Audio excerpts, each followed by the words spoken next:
sedikit bahas dari sisi laporan keuangan ya.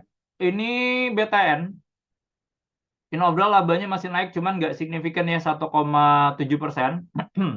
Kalau kita lihat secara quarterly sebenarnya udah mengalami perbaikan sih. Yang kita lumayan appreciate adalah dari sisi beban provisi. Jadi kalau kita beban provisi ini lumayan turun. Ini menurut kita udah lumayan bagus. Dari level atas juga interest income-nya juga udah ada recovery ya. Jadi in overall sih positif ya. Kita suka sebenarnya ini kalau kita lihat dari sisi company-nya kayak mortgage growth-nya sebenarnya masih oke. Ini karena loan mereka tuh bagus 9,9%. Secara quarterly naik 3,5%. KPR ini subsidi masih jadi driver paling utama. Kita suka juga company-nya kayak cost to income ratio-nya masih lumayan rendah dan trennya turun ya. Bukan rendah sih, turun. Trennya lagi mengalami penurunan. Jadi itu di tahun depan itu menurut kita masih akan ada perbaikan karena kalau dari sisi manajemen bilang bahwa di tahun depan itu mereka punya beban kredit atau cost of credit gitu ya. Itu bakal di level di 1,2 sampai 1,3%.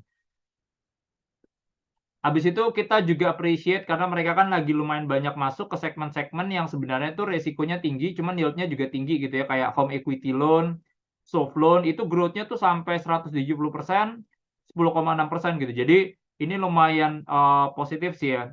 Plus kalau kita lihat dari sisi porsi dana murah, kasanya mereka juga naik ke 49,5%. Nah, jadi ini sih menurut kita menarik.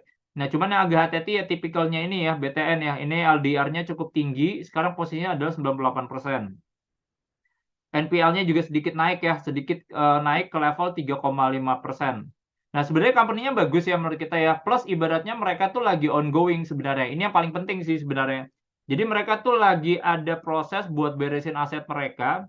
Jadi mereka ada target penjualan beberapa aset mereka itu size-nya 861 miliar. Cuman ini masih nanti nunggu izin operation sukuk yang diterbitkan oleh Angkasa Pura yang sebenarnya mereka akan jadi pembelinya di tahun ini. Jadi intinya kayak funding, Angkasa Pura akan isu sukuk, mereka dapat duit, dananya ini akan dilakukan untuk membeli asetnya si BTN yang 861 miliar. Ini kalau kejadian menurut kita bakal bagus ya, karena ini akan translasi NPL growth-nya ini juga bakal lumayan turun ya. Jadi dan beberapa provisi yang mereka udah cadangin di sini juga akan balik lagi sih. In overall kita masih suka sih ya buat BTN ya. Kita masih buy target price-nya di 1.500 ya.